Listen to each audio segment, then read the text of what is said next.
We simply must be going, Martha. Chloe's voice, sharp as shattered glass, cut through the somber quiet of my home, the scent of funeral lilies still heavy in the air. My son, Daniel, her husband, shifted beside her, his expensive suit looking obscene in a room draped with sorrow.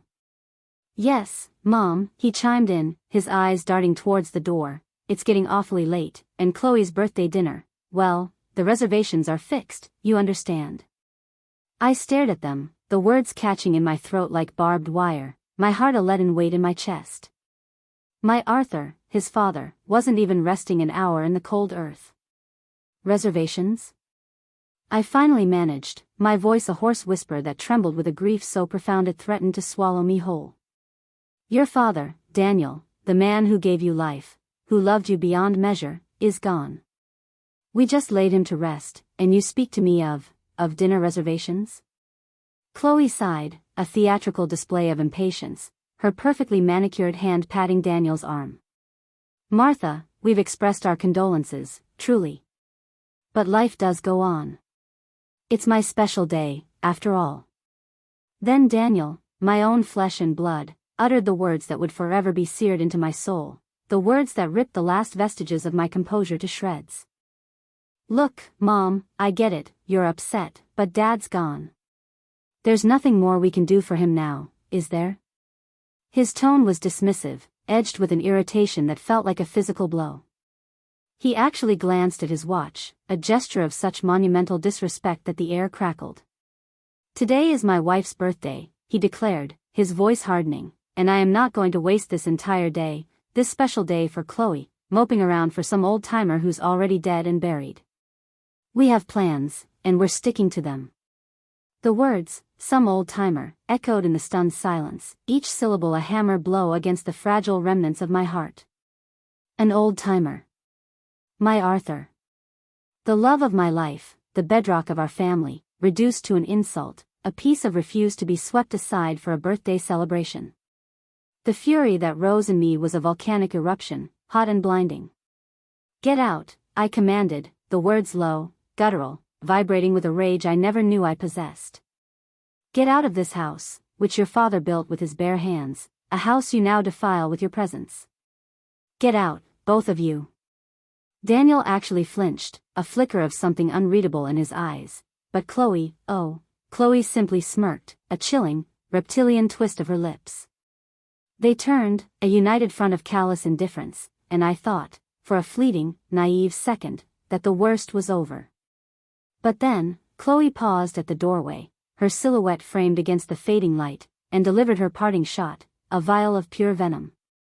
Don't you worry your little gray head, Martha, she cooed, her voice dripping with mock sweetness that didn't quite conceal the steel beneath. We'll be back. Just as soon as that will is Reed and Daniel gets what's rightfully his from the old-timer's considerable pile. We'll be sure to send you a postcard from somewhere delightfully expensive. Try to enjoy the quiet, won't you? My breath hitched. The audacity, the sheer, unadulterated greed laid bare for me to witness. It wasn't just disrespect, it was a declaration of war, a confirmation of their ghoulish intentions. My loyal friend, Elizabeth, who had been standing frozen in horror nearby, rushed to my side as they finally departed, her arm a steadying comfort around my trembling shoulders. Martha, oh, Martha, she whispered, her own voice thick with outrage, I have to tell you something. Earlier, during the service, I saw Chloe on her phone by the east window. She was laughing, Martha. Laughing and whispering about how this tedious affair better result in a fat payout. Each word from Elizabeth was another nail hammered into the coffin of the son I thought I knew, another confirmation of the vipers I had unknowingly harbored. This wasn't a spontaneous lapse in judgment from Daniel, this was a calculated, cold-hearted campaign orchestrated by that woman, with my son as her willing, spineless accomplice. The moral stakes became terrifyingly clear. This was a battle for Arthur's honor, for the sanctity of family, against the encroaching darkness of avarice and utter heartlessness. My Arthur, who worked his fingers to the bone, who sacrificed his own comforts to give Daniel every opportunity, who believed in the innate goodness of his child, even when I began to see the shadows. The pain was a physical entity, clawing at my insides, but beneath it, something new was forging, a core of iron, a resolve as cold and hard as the marble of Arthur's headstone. This wasn't just about grief anymore. It was about justice. It was about a reckoning. I wouldn't let them tarnish his memory, I wouldn't let them profit from their monstrous disrespect. Later that night, unable to sleep, I found myself in Arthur's study, the scent of his pipe tobacco and old books a mournful comfort. My hand, almost of its own volition, went to his old oak desk, to the drawer he always kept locked. I still had the key. Inside, beneath a stack of old ledgers, was a slim, leather-bound journal. His private thoughts. With trembling fingers, I opened it to the last entry, dated just a week before he passed. My eyes scanned the familiar script, my heart aches for Daniel. The woman he has chosen, Chloe, she is a shadow over him, whispering greed into his ear. He no longer sees the value of family, only the glitter of coin.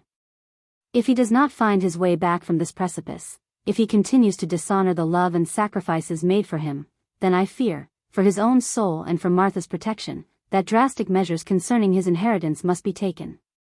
I have already spoken to Harrison about my concerns, about a discretionary clause. My gasp echoed in the silent room. Arthur knew. He knew. And he had already begun to pave the way. This wasn't just my fight anymore. It was his. The weight of Arthur's leather-bound journal in my hands felt heavier than stone, each word a testament to his quiet suffering, his dawning horror at the son he was losing, the viper he had unknowingly welcomed into our family through Daniel. His last entry, that chilling premonition about Chloe's venomous influence and the necessity of drastic measures, wasn't just a father's lament, it was a silent, desperate scream from beyond the veil, a validation of the cold fury that now coursed through my veins. He had seen it, my wise, loving Arthur. He had seen the precipice towards which Daniel was hurtling, and his heart had been breaking long before his body finally surrendered. To truly comprehend the magnitude of Daniel's betrayal, the sheer, icy cruelty of his words at the funeral, some old-timer, you must first understand the titan that was Arthur. He wasn't just a husband or a father, he was the sun around which our family ached, a man whose integrity was as unshakable as the ancient oaks he so loved to admire on our walks. He built our home not just with timber and nails, but with 40 years of unwavering love, quiet sacrifice, and a gentle strength that could calm any storm, except, it seemed, the tempest that was Chloe. I remember once, years ago, when Daniel was just a boy, Arthur found a wallet stuffed with cash on the street. We were struggling then, a leaky roof overhead and bills piling high. But Arthur? He didn't hesitate. He spent 2 days tracking down the owner, a frantic young mother, and returned every single penny, refusing even the smallest reward. Our character, Martha, he'd told me that evening, his arm around me, is the only currency that truly matters. This was the man my son dismissed, the legacy Daniel spat upon. Daniel hadn't always been this hollow shell, this puppet dancing to Chloe's materialistic tune. Oh, my heart aches to recall the boy he was, the child whose laughter filled these rooms like sunshine. He adored his father, followed him everywhere, his small hand tucked securely in Arthur's larger one. When I grow up, I want to be just like Papa, he'd declare, his eyes wide with innocent adoration. Arthur would beam, that quiet, proud smile that always made my own heart swell. He taught Daniel how to tie his shoes, how to catch a ball, how to treat every living creature with kindness. Where did that boy go? When did the light in his eyes begin to dim, replaced by the cold, calculating gleam I now saw, a reflection of Chloe's own avaricious soul? The change was insidious, a creeping vine that slowly choked the life from our family. It began, as these things often do, with her arrival. Chloe. She swept into Daniel's life like a whirlwind of expensive perfume and brittle smiles, all polished charm on the surface, but with an undercurrent of something sharp, something predatory. I tried, heaven knows I tried, to welcome her. She was, after all, my son's choice. Our first dinner together, in this very dining room, I remember her gaze sweeping over our comfortable, slightly worn furniture, the family photographs, Arthur's treasured collection of antique maps. It's very quaint, Martha, she'd said, her voice smooth as silk, yet her eyes held a flicker of something akin to disdain, as if our life, built on love and memories, was somehow beneath her. Arthur, ever the gentleman, simply smiled and changed the subject, but I felt a small, cold stone drop into my stomach. That was the first, almost imperceptible, tremor before the earthquake. Soon, Daniel started missing our Sunday dinners. Chloe's parents invited us to the club, he'd say, or, Chloe booked a weekend getaway, Mom, it was non-refundable. Each excuse was a small chisel, chipping away at the foundations of our family. Arthur would sigh, a quiet exhalation of disappointment, but he'd cover it quickly. He's a young man, Martha, building his own life. We must let him spread his wings. But I saw the hurt in his eyes, the subtle dimming of his spirit. Chloe wasn't just encouraging Daniel to spread his wings, she was actively trying to sever his roots, to isolate him in her gilded cage, ensuring his loyalty, and eventually his inheritance, would be solely hers to command.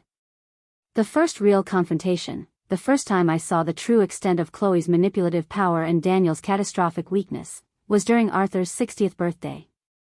We had planned a simple family gathering, a barbecue in the backyard, just as Arthur wanted. He'd been so looking forward to it. 2 days before, Daniel called.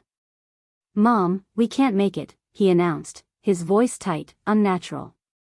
"Chloe's just been gifted tickets to an opera premiere in the city. It's a huge networking opportunity for her, and for me by extension. You understand, it's important." I didn't understand. I heard Chloe's voice in the background, a low, insistent murmur. "Your father's birthday?" I'd pressed, my voice rising despite myself. "Daniel, this is a milestone. He's your father." There was a pause, then Daniel's voice, colder now, "He'll have other birthdays, Mom. This is a once-in-a-lifetime chance for Chloe's career." Arthur overheard. He didn't say a word, just turned and walked out to his beloved garden, his shoulders slumped. That day, a part of my husband, and a part of my son, died for me. The birthday was a somber affair, his absence a gaping wound. That was a massive blow, a clear signal of the war Chloe was waging, using Daniel as her willing soldier. Arthur, bless his patient soul, did try to speak to Daniel, to gently guide him back. I recall one evening, he invited Daniel over, just the two of them, hoping for a heart-to-heart. Daniel arrived late, reeking of Chloe's expensive cologne, his demeanor impatient. Arthur spoke of legacy, of family values, of the importance of kindness and loyalty. Daniel listened, or pretended to, his eyes constantly flicking to his phone. Later, Daniel twisted the entire conversation, accusing Arthur, in a call to me, of trying to control his life, of not understanding modern ambitions. I knew those weren't Daniel's words, they were Chloe's, parroted back with chilling accuracy. The turnaround was complete. My son now saw his loving, concerned father as an antagonist, an obstacle to the glittering, shallow future Chloe promised. My own attempts to reach Daniel were met with a polite, impenetrable wall erected by Chloe. If I called when she was around, she'd answer his phone, her voice a model of cool efficiency. "Daniel's in a terribly important meeting, Martha, can I take a message?" If I visited, she would steer the conversation, cutting me off, redirecting Daniel's attention, always with that fixed, saccharine smile that never reached her eyes. I began to feel like an outsider in my own son's life, a bothersome relic he was being taught to discard. The sympathy I now feel for myself is for that version of Martha, the one who saw the storm gathering but felt powerless to stop it, the one who tried to shield Arthur from the full extent of the heartbreak, absorbing the blows herself, hoping against hope that her son would awaken from this toxic enchantment. And so, the years unspooled, each one marked by further erosions of Daniel's character, further evidence of Chloe's relentless campaign to possess him, body, soul, and future inheritance. Small slights became gaping wounds.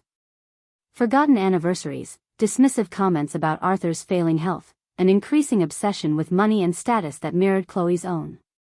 It was death by 1,000 cuts, and Arthur, though he seldom spoke of it, felt every single one. His journal, discovered like a message in a bottle from a shipwrecked soul, now laid it all bare. His quiet observations, his mounting despair, his fears for me, for the legacy he'd built. He had seen Chloe for the gold-digging, manipulative entity she was, long before I allowed myself to fully accept it. Closing that journal, the raw ink of Arthur's final, anguished thoughts searing into my mind, a new, terrible clarity dawned. Chloe hadn't just stumbled into our lives and passively benefited from Daniel's choices. No. This was a long con, a meticulously planned siege. She had identified Daniel's weaknesses, his vanity, his desire for easy success, perhaps even a latent resentment of his father's simple, principled life, and she had exploited them with surgical precision.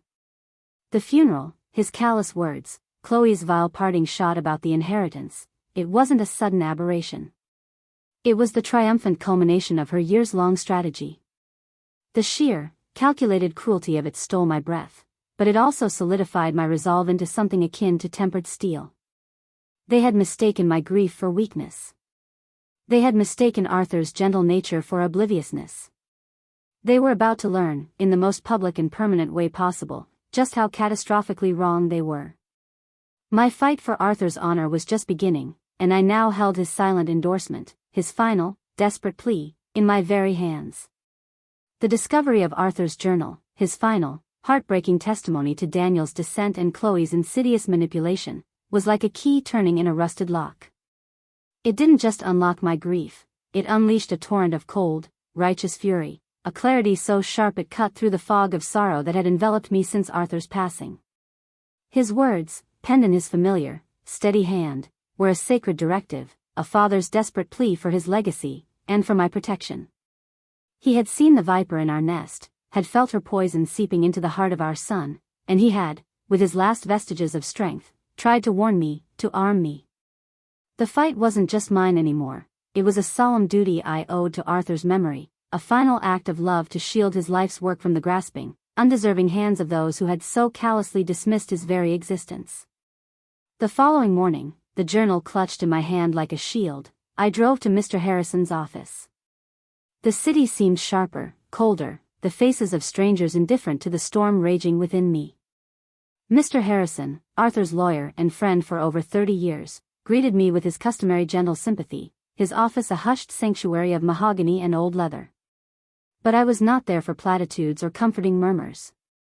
I laid Arthur's journal on his polished desk, open to that final, damning entry. "Read this, James," I said, my voice devoid of tremor, imbued with a chilling resolve I hadn't known I possessed. "Read what my husband knew, what he feared, what he was trying to protect me from." As he read, his brow furrowed, his kind eyes darkening with a shared sorrow, and then, a flicker of something harder, something that mirrored my own burgeoning indignation. "Martha, this is deeply troubling," he began, his voice measured, but I cut him off. "Troubling, James? It's a testament to a betrayal so profound it sickens the soul."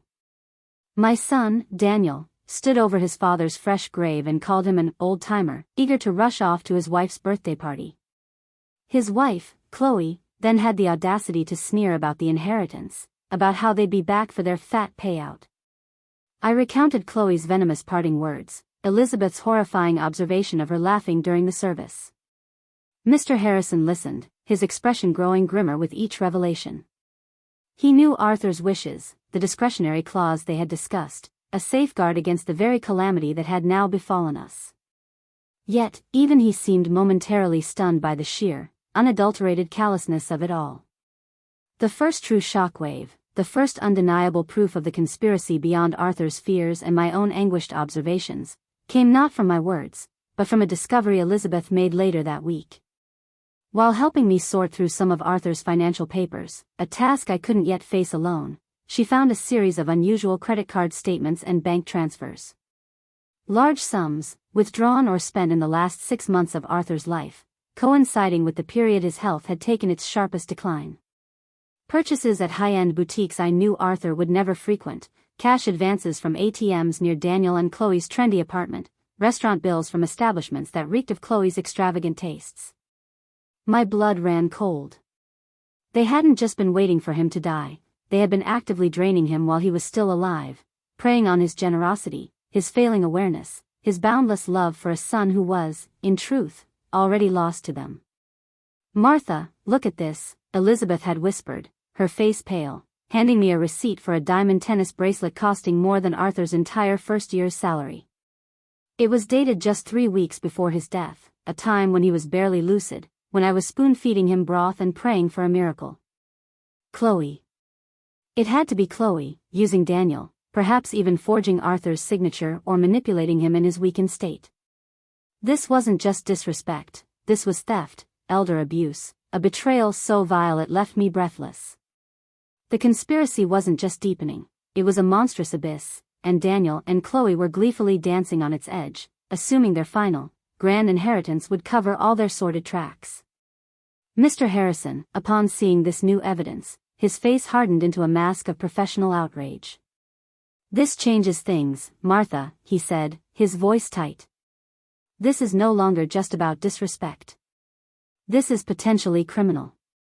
The next blow came directly from the enemy camp, a testament to their unmitigated gall. A sleek, cream-colored envelope arrived, addressed in Chloe's ostentatious, loopy handwriting. No return address, of course. Inside, not a word of condolence, not a hint of remorse. Instead, a glossy brochure for a luxury cruise around the Greek Isles, with a handwritten note scrawled across the front, "Thinking of where we'll celebrate once probate clears. Hope you're not too lonely in that big old house, Martha. XOXO, C&D." I nearly tore it to shreds, my hands shaking with a rage so potent it was a physical force. Celebrate? They were planning celebrations while the scent of funeral flowers still clung to my clothes, while my heart was a shattered ruin. This wasn't just a taunt, it was a brazen declaration of their victory, a sneering dismissal of my grief, of Arthur's very existence. They truly believed they had won, that their path to Arthur's wealth was clear and unobstructed. That brochure, that arrogant, cruel piece of paper, became my talisman. Mr. Harrison advised me to keep it, another piece of evidence of their character, their appalling lack of empathy. He began his own quiet investigation into Arthur's finances, uncovering more and more irregularities, a pattern of systematic depletion. It seemed Chloe had been grooming Daniel for this for years, convincing him that Arthur's money was as good as theirs, encouraging him to see his father not as a parent to be loved and respected, but as a bank account to be drained. The true nature of the antagonist, Chloe, was emerging not just as a manipulative spouse, but as a cold, calculating predator, with Daniel as her willing, or perhaps willfully blind, accomplice. Her greed wasn't just a character flaw, it was an insatiable hunger that consumed everything in its path, including my son's soul. The stakes were raised even higher when Mr. Harrison discovered something truly alarming. Chloe, it appeared, had somehow managed to get her name added as a signatory on one of Arthur's smaller investment accounts, an account he'd set up years ago for emergencies. The signature on the bank forms was shaky, almost illegible, clearly not Arthur's robust script from his healthier days. Had Daniel coerced him? Had Chloe forged it? Large withdrawals had been made just days before Arthur passed, almost emptying it. This wasn't just about the main inheritance anymore, the house, the larger estate, this was about active, pre-mortem plundering. The audacity was breathtaking. They were trying to bleed him dry, even as he lay dying, ensuring their pockets were lined regardless of what the will might say. This revelation was a turning point. Mr. Harrison explained that this could significantly complicate matters, but it also provided us with powerful leverage. It painted a clear picture of undue influence and financial exploitation. He suggested a bold move, a formal letter to Daniel and Chloe, not just informing them of the discretionary clause and my intentions regarding the will, but also demanding an immediate accounting for these suspicious withdrawals and expenditures, hinting at potential legal repercussions if they failed to cooperate. It was a declaration of war, a signal that their perceived victory was about to turn into a nightmare. The thought of their faces, Chloe's smug smirk wiped clean, replaced by panic, was a small, cold comfort in the raging inferno of my pain. As Mr. Harrison drafted the letter, a new, chilling thought struck me. What if Chloe, in her arrogance, had already made plans based on the full inheritance she expected? What if she had incurred debts, signed leases, made commitments, believing Arthur's death was her golden ticket? The image of her, ensnared in a web of her own making, was almost satisfying. The old-timer they had so carelessly dismissed might just have the last laugh, not through malice, but through the simple, unyielding power of truth and consequence. The battle lines were drawn. The conspiracy was no longer a shadowy suspicion, it was a documented campaign of greed and betrayal. And as I left Mr. Harrison's office that day, the weight of Arthur's journal in my bag felt less like a burden and more like a weapon, a sacred instrument of the justice that was about to unfold. The quiet before the storm was officially over. The letter Mr. Harrison drafted was a masterpiece of legal precision, each word a carefully aimed dart, designed to pierce the thick hide of Daniel and Chloe's arrogance. It outlined, in no uncertain terms, my intention to enact the discretionary clause in Arthur's will, citing the profound disrespect shown to his memory and the clear evidence of their manipulative, avaricious behavior. It detailed the financial irregularities, the suspicious withdrawals, the blatant exploitation of Arthur in his final, vulnerable months. And it concluded with a demand for a full accounting and the immediate cessation of any further attempts to access Arthur's assets, hinting darkly at the potential for criminal charges should they fail to comply. It was, in essence, a declaration that their anticipated windfall was not only denied but that they themselves were now under scrutiny, their sordid actions laid bare. The days that followed the dispatch of that registered letter were a torment of anticipation, a strange, heavy calm before the inevitable hurricane. I walked through my silent house, Arthur's absence a constant ache, the weight of my decision a palpable presence beside me. There was no triumph, no satisfaction in what I had set in motion. Only a profound, bone-deep sorrow for the son I had irrevocably lost, not just to death, but to a darkness of his own choosing, a darkness cultivated and nurtured by the avaricious creature he called his wife.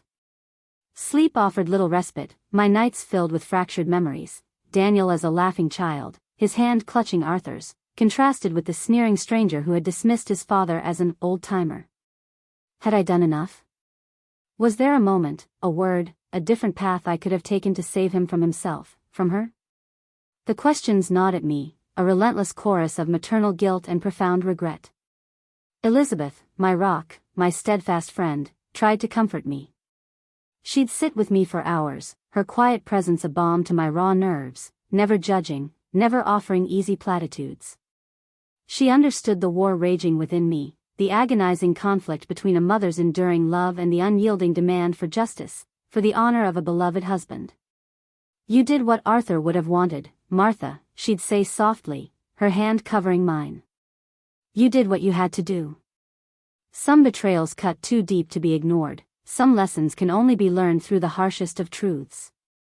Her words were a small comfort, but the ache remained, a constant reminder of the family I had lost, the future that had been stolen.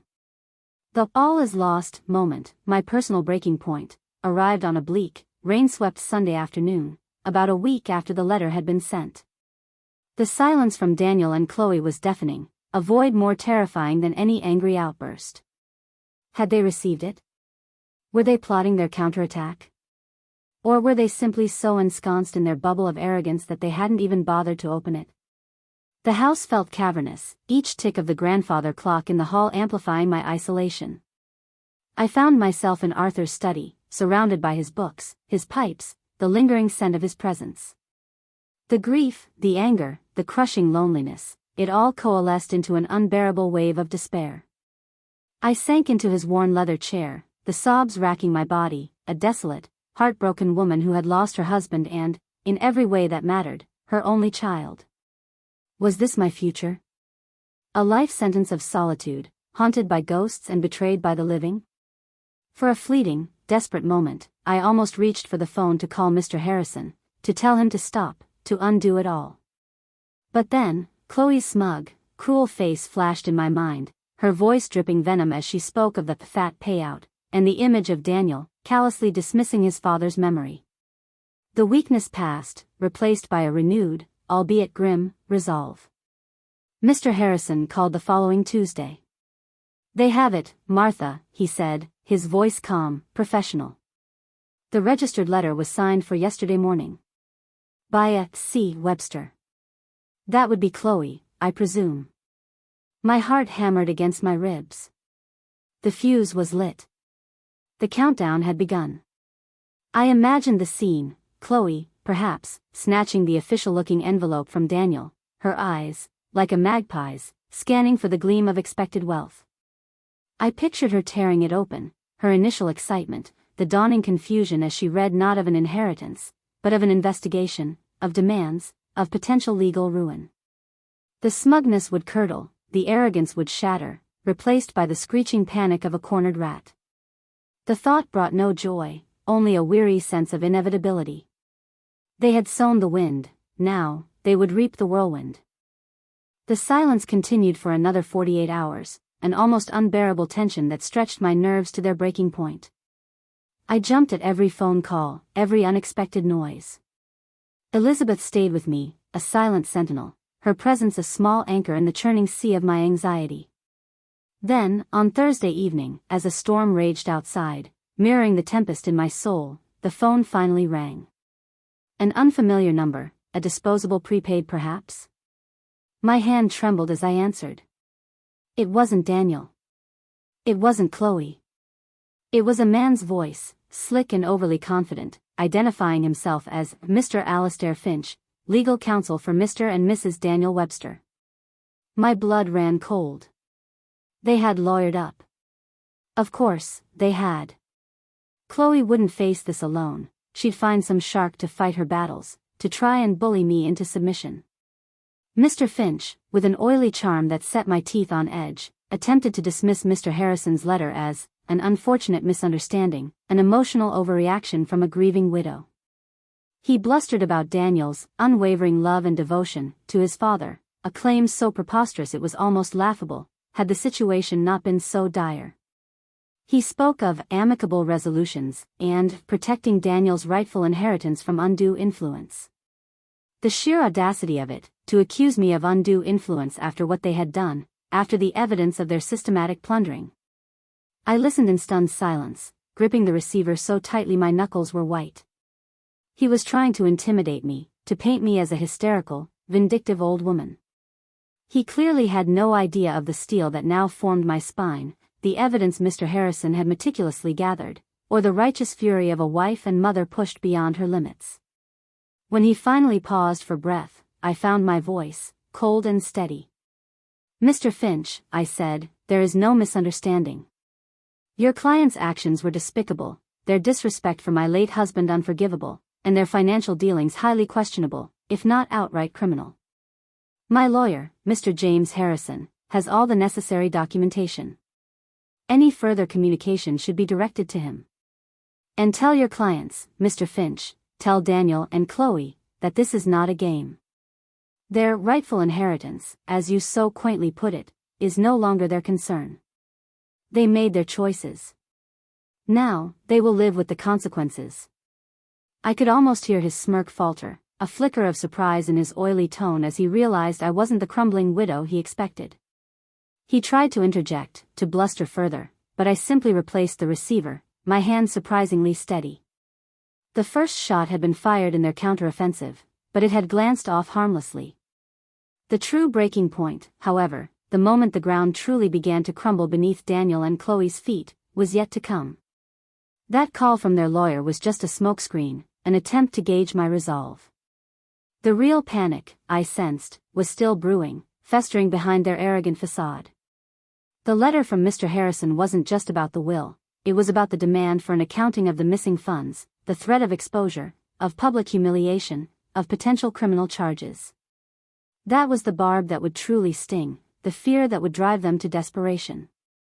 And I knew, with a chilling certainty, that the next call, the next confrontation, would not be from some hired legal gun. It would be from Daniel himself, his carefully constructed world beginning to implode. The storm had broken, and its full fury was about to be unleashed directly upon them. The abrupt termination of my conversation with Mr. Alastair Finch, their hired legal mouthpiece, was merely the tremor before the earthquake. I knew, with a certainty that settled deep in my bones, that his blustering threats were the desperate flailings of a cornered animal, or rather, of two cornered animals. Chloe's carefully constructed world of entitlement and Daniel's illusion of consequence-free living were about to be shattered, and no amount of oily legal charm could prevent the implosion. The real storm, the one I had been bracing for, the one that would strip away their arrogant facades and expose the rotten core beneath, was yet to break. And break it did, with a ferocity that, even in my darkest imaginings, I had not fully anticipated. It was less than 24 hours later. The rain from the previous night had ceased, leaving behind a world washed clean, yet the atmosphere in my home remained thick with an almost unbearable tension. Elizabeth had insisted on staying, her quiet strength a silent bulwark against my anxieties. We were in the kitchen, the scent of brewing coffee a small, normal comfort in an increasingly abnormal world, when my phone rang again. This time, the caller ID displayed a name I hadn't seen in weeks, a name that now sent a jolt of icy dread, mixed with a grim sort of anticipation, through me, Daniel. My son. Or rather, the man who still bore his name. His voice, when I finally answered, was unrecognizable, stripped of its usual arrogance, shredded by a panic so raw, so visceral, it was almost pitiable. Mom. Mom, what have you done? He shrieked, the words tumbling out in a torrent of disbelief and terror. This letter from Harrison. It's insane. Disinherited? Financial accounting? Criminal charges? This is a nightmare. Chloe's losing her mind. She says you're trying to ruin us. Ah, Chloe. Always quick to deflect, to cast herself as the victim, even as her own greedy fingerprints were all over their impending downfall. The plot twist, for them, wasn't merely that the old-timers, wasn't going to be a simple cash grab, it was the sudden, terrifying realization that their past actions, their systematic plundering of Arthur's generosity, their blatant disrespect, were not only going to cost them their expected fortune but could also land them in a legal quagmire with severe, life-altering consequences. I listened, my heart a cold, hard stone in my chest, as Daniel's panic escalated into a desperate, rambling tirade. He blustered about his father's love, his promises, Chloe's delicate constitution, the injustice of it all. The script was flipped entirely.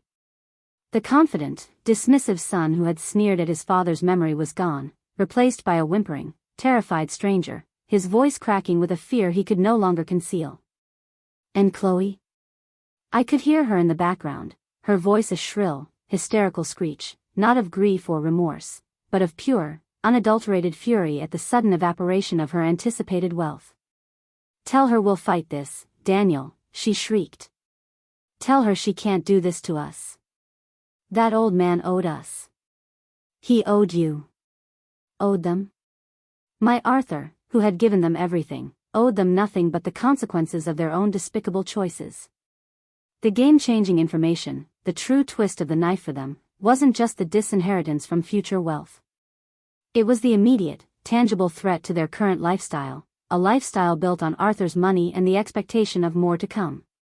Mr. Harrison's letter had not only cut off the anticipated flow of funds but had also made it chillingly clear that the house they were living in, the luxurious townhouse Arthur had purchased years ago as an investment, the one he had allowed Daniel and Chloe to occupy rent-free, was now, unequivocally, mine. And my patience for their freeloading, their desecration of his memory within those walls, had run out. Daniel, I said, my voice calm, cutting through his hysterical babble, the house on Chestnut Hill was your father's property. It is now part of his estate, an estate which I control. You and Chloe have 30 days to vacate the premises. 30 days, Daniel. After which, you will be considered trespassers. The silence on the other end of the line was profound, a vacuum of shock so absolute I could almost hear Daniel's world collapsing. 30 days. The luxurious life Chloe had so carefully curated, the status symbol she flaunted, the very roof over their heads, was about to be ripped away.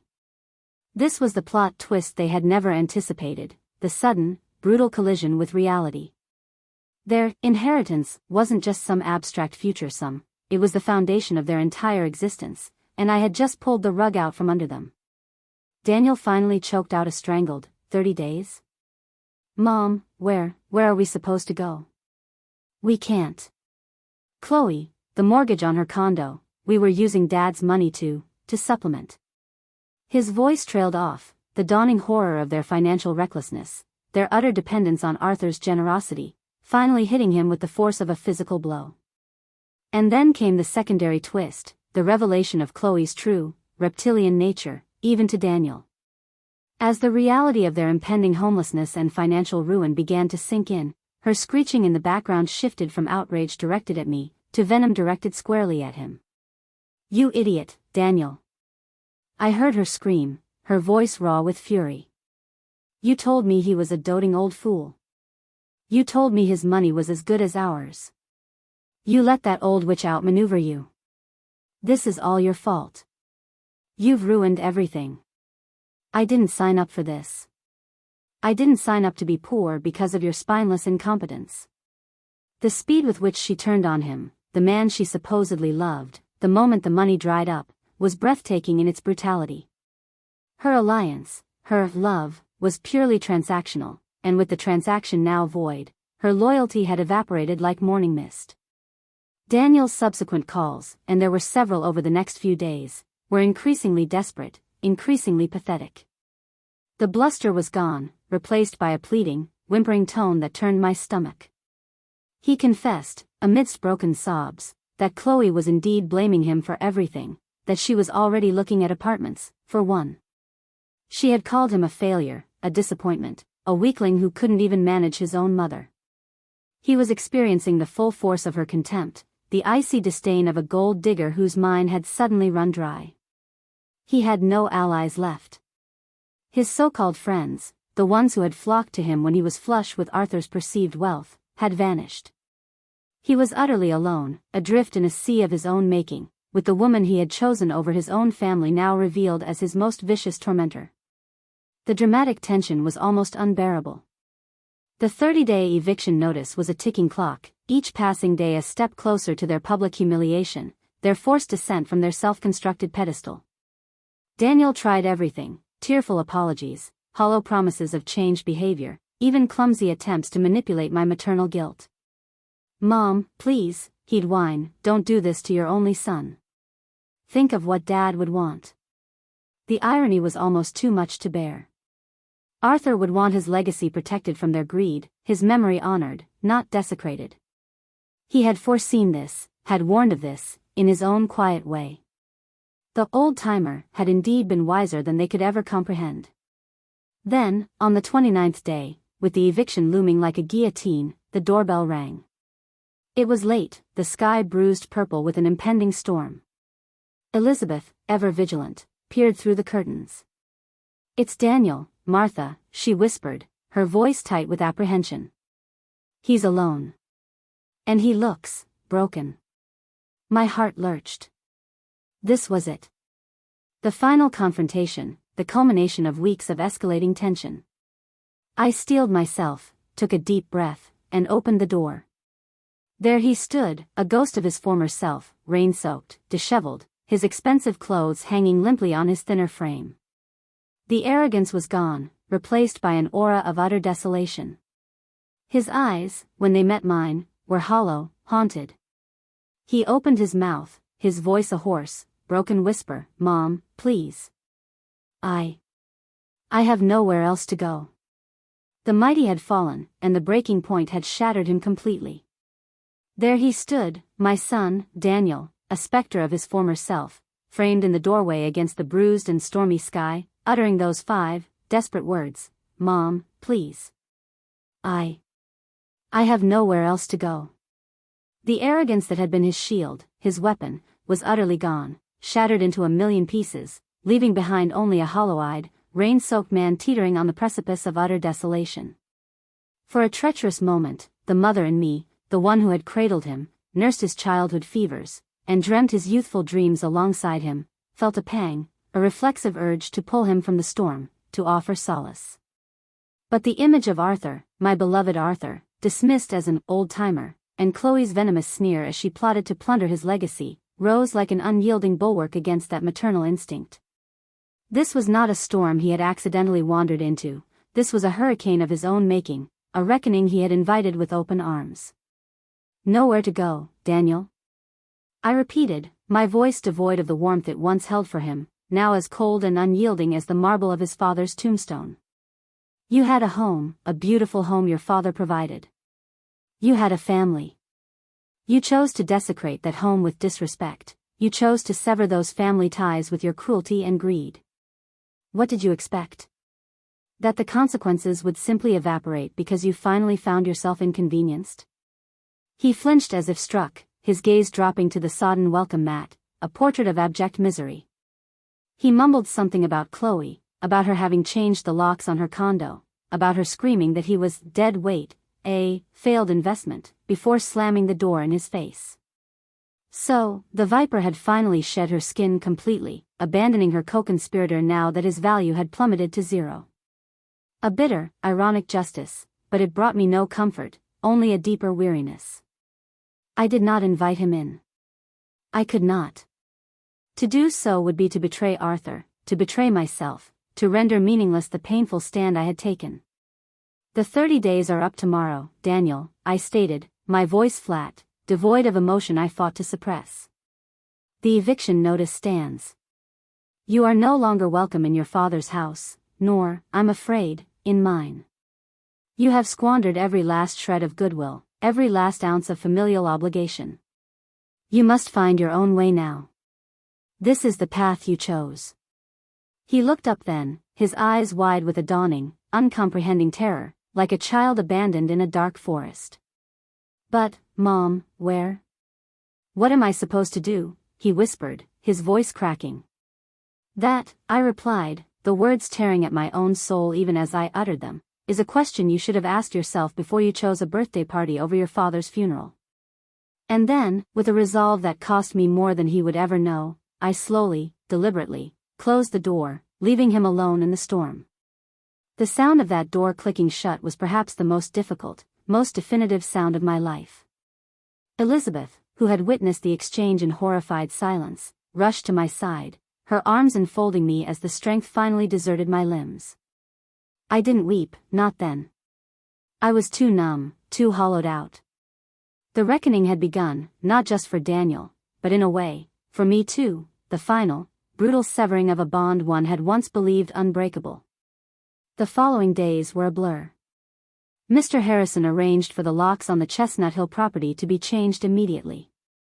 He informed me that Daniel had indeed vacated, leaving behind a trail of discarded luxury items, as if shedding a skin that no longer fit, or perhaps, one he could no longer afford to maintain.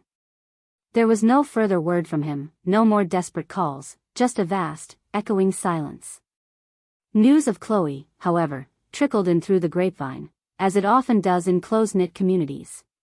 Her attempts to ensnare another wealthy patron were, it seemed, proving less successful than she'd anticipated. Her reputation, it turned out, had preceded her. Whispers of her callous treatment of Arthur, her blatant gold-digging, her swift abandonment of Daniel once the money dried up, had circulated with surprising speed.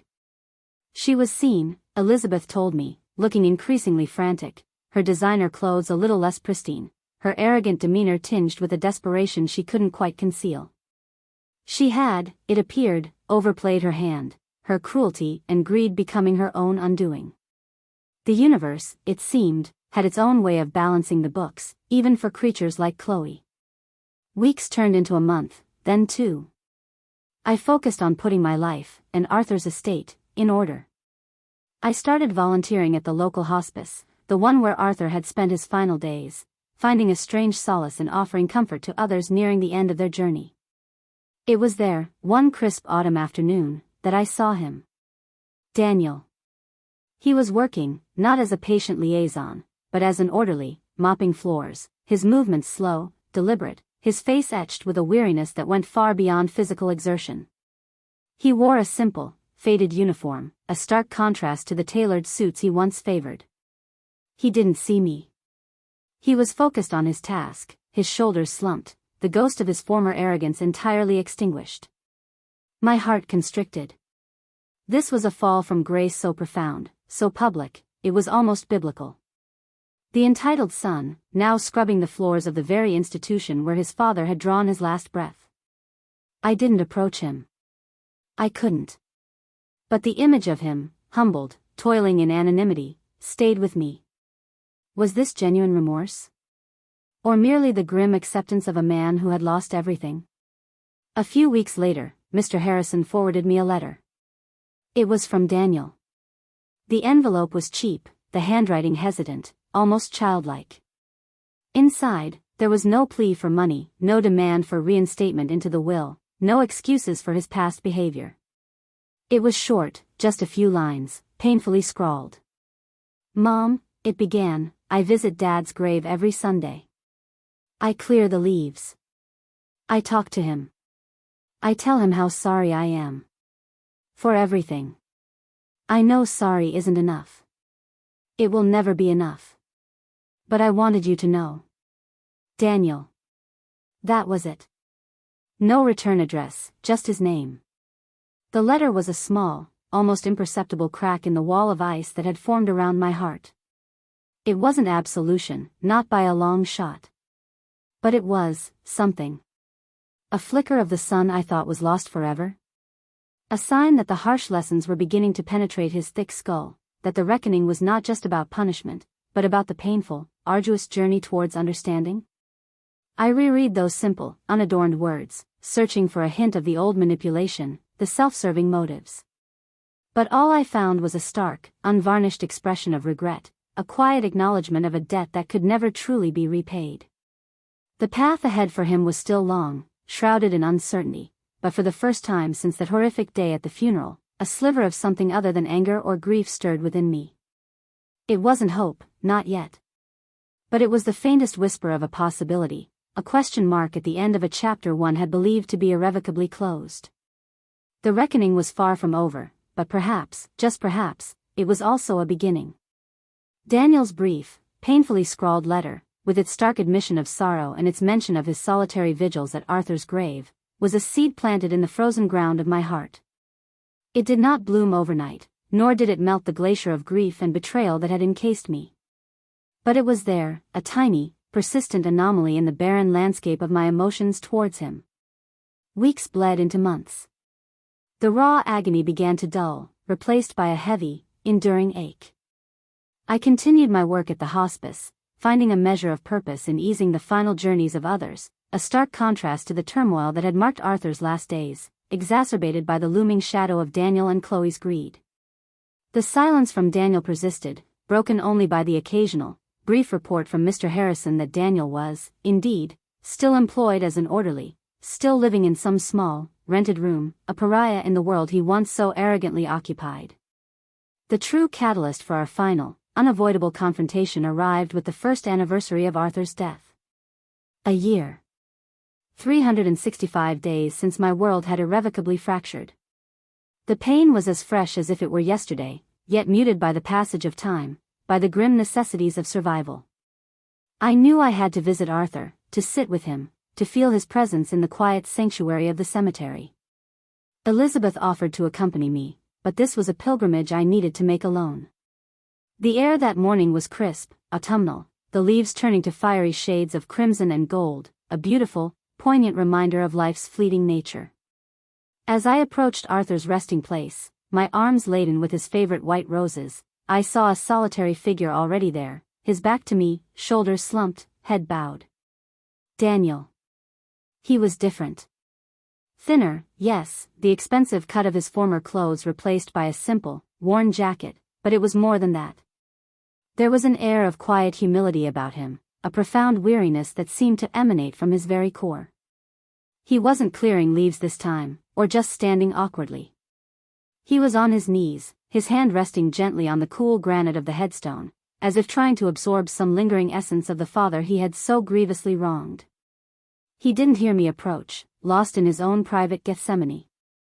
I stood there for a long moment, the roses suddenly heavy in my arms, my heart a battlefield of conflicting emotions. The urge to turn, to flee, was strong, but a deeper, more insistent voice compelled me to stay, to see this through, to face the ghost of my son and the man he had become.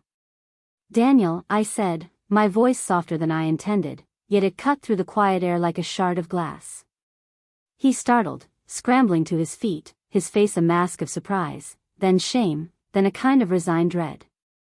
He looked older, the lines of hardship etched around his eyes and mouth. The hollows beneath his cheekbones spoke of sleepless nights and meager meals.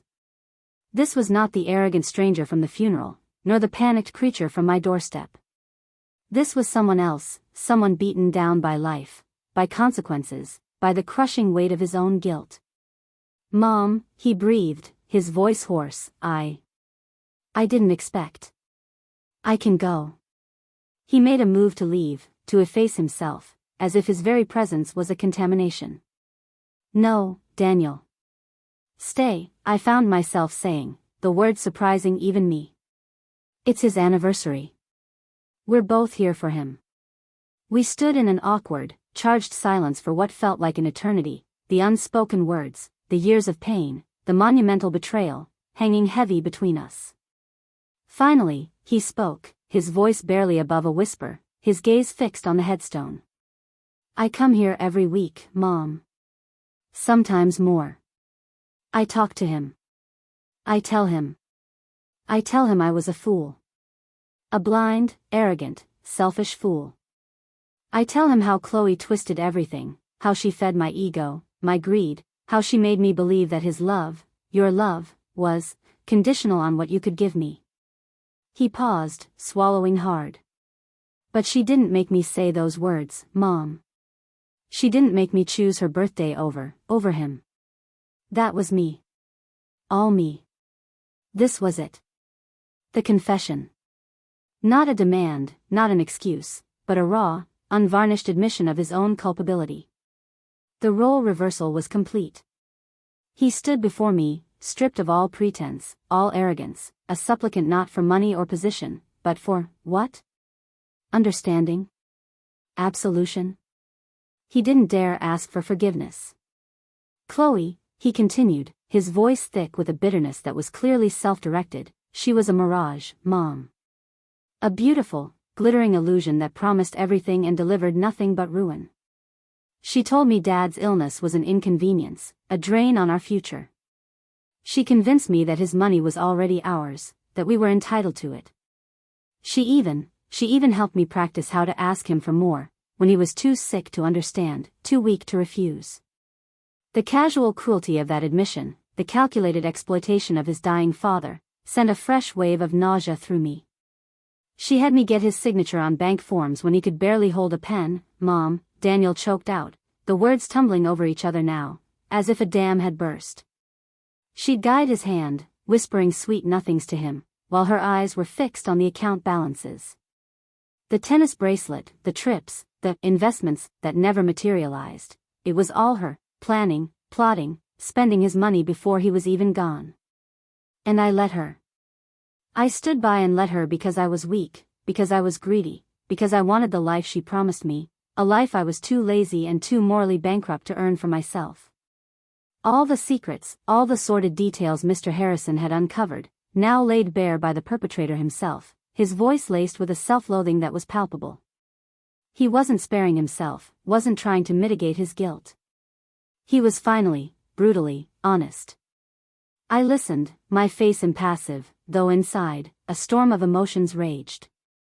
The pain of his betrayal was still a raw, open wound, but intertwined with it now was a strange, reluctant pity for the broken man standing before me. And the words, Daniel? I asked, my voice quiet but firm. The words you spoke at my home, after we buried your father? Some old-timer. Did Chloe teach you those words too? He visibly flinched, his face contorting in a spasm of agony. No, he whispered, his eyes filling with tears that he didn't bother to wipe away. Those were mine. My own vile, unforgivable words. In that moment, I was so full of her poison, so desperate to please her, so detached from everything that mattered, that I became a monster. There's no other word for it, Mom. I became a monster who dishonored the best man I ever knew.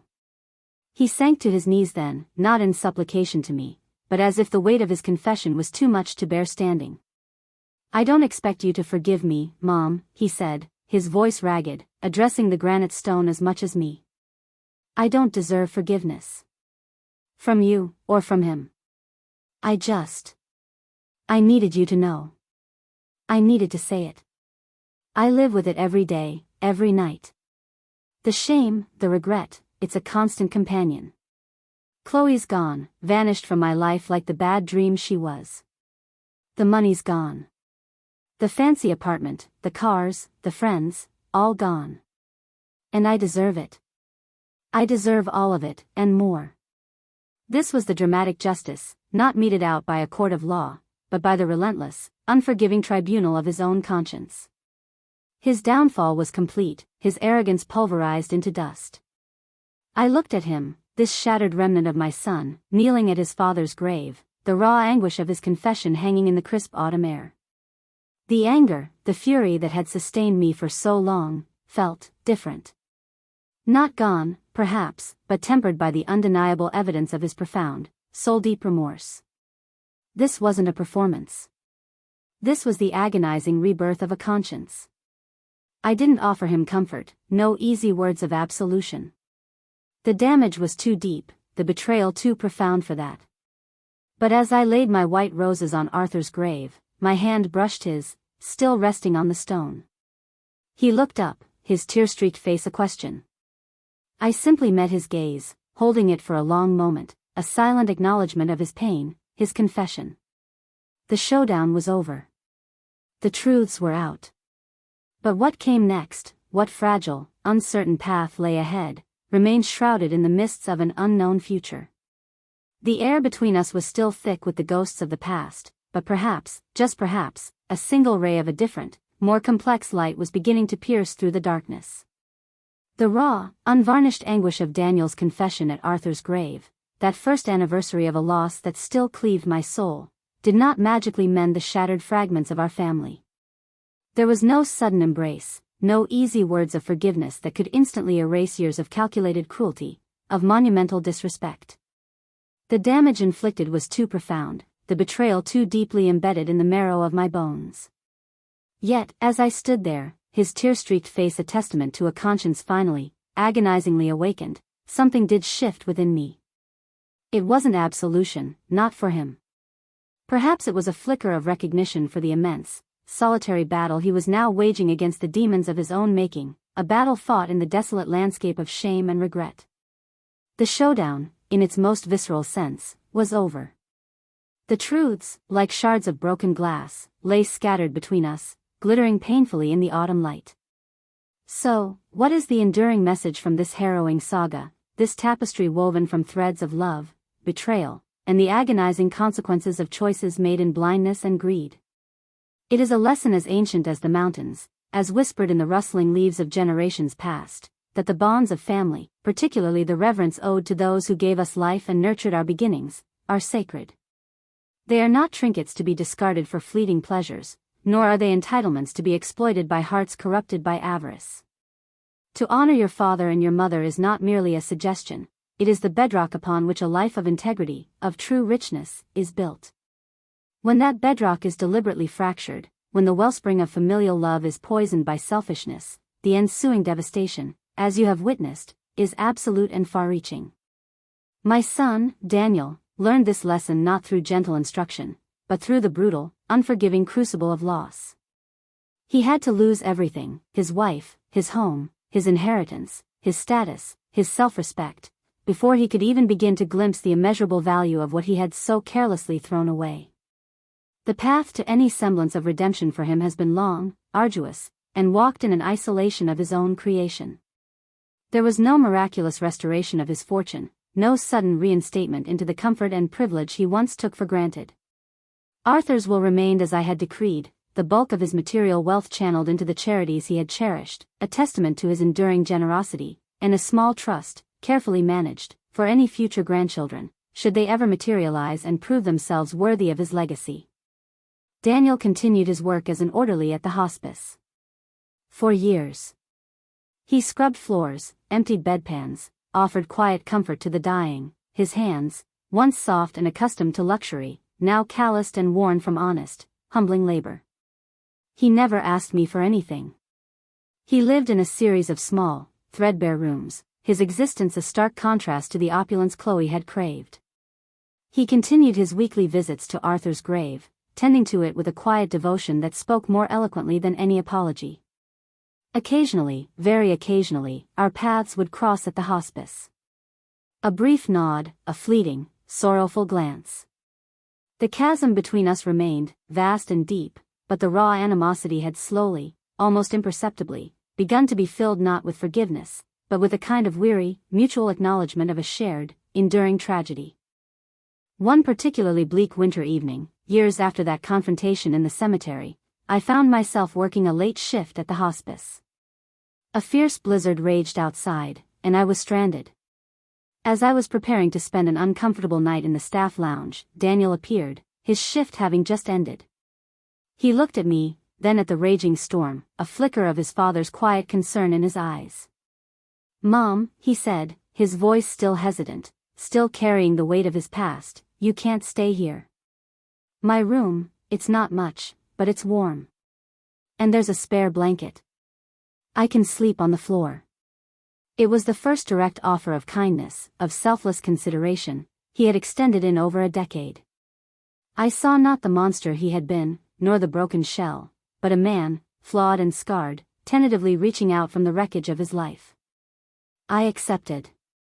His room was indeed small, sparsely furnished, yet impeccably clean. He insisted I take the narrow bed. That night, for the first time in what felt like a lifetime, we spoke, not of the past, not of the pain, but of small, ordinary things.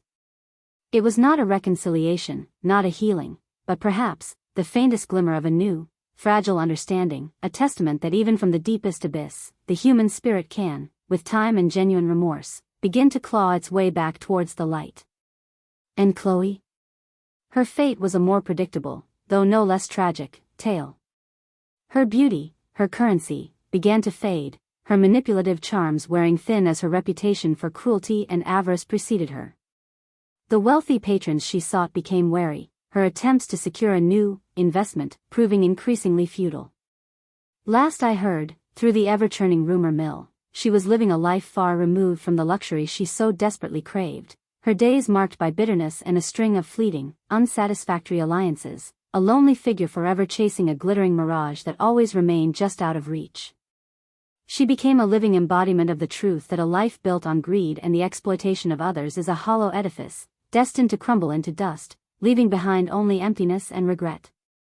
She never learned that true wealth lies not in what you can take, but in what you can give, not in status or possessions, but in the richness of genuine human connection, something she was incapable of either offering or receiving. As for me, Martha, I found a quiet peace, a solace I never thought possible in the aftermath of such profound betrayal. Arthur's memory became not a source of constant pain, but a gentle, guiding light. I continued my work at the hospice, finding purpose in the service of others, his spirit alive in every act of kindness I could offer. Elizabeth remained my steadfast companion, our friendship a testament to loyalty and enduring love. The house, once a place of such agonizing memories, slowly transformed back into a home, filled not with ghosts, but with the quiet dignity of a life lived with integrity, a life dedicated to honoring the legacy of a good man. I learned that a mother's love, while boundless, cannot shield her children from the consequences of their choices, and sometimes, the most profound act of love is to allow them to fall, so they might learn, however painfully, how to stand again on their own. The moral, then, is etched in the very fabric of this story: cherish your family, honor the sacrifices made for you, and never, ever allow greed or the poisonous whispers of a manipulative soul to lead you astray from the path of decency and respect. Daniel's journey, Chloe's downfall, my own painful path to acceptance, they all scream the same truth: what goes around, truly does come around. The disrespect you show to your parents, the callousness with which you treat the bonds of kinship, will inevitably return to haunt you, to diminish you, to leave you impoverished in spirit, no matter how much material wealth you might temporarily acquire. Life's ledger always balances. So, I implore you, as you navigate the complexities of your own lives, your own families, do not wait until it is too late. Do not wait until you are standing by a graveside, consumed by regret, or facing the devastating consequences of your own selfish actions. Pick up the phone. Make that visit. Offer those words of love and appreciation. Forgive small grievances. Mend broken fences. The old-timers in your life, your parents, your grandparents, are not burdens, not obstacles to your ambitions. They are the keepers of your history, the architects of your foundation, the living embodiment of unconditional love. Their time is fleeting. Do not waste the precious opportunity you have to honor them, to learn from them, to simply be with them. For a life built on the bedrock of familial love and mutual respect is the only true fortune, the only legacy worth leaving, the only treasure that endures beyond the fleeting shadows of this world. Choose wisely.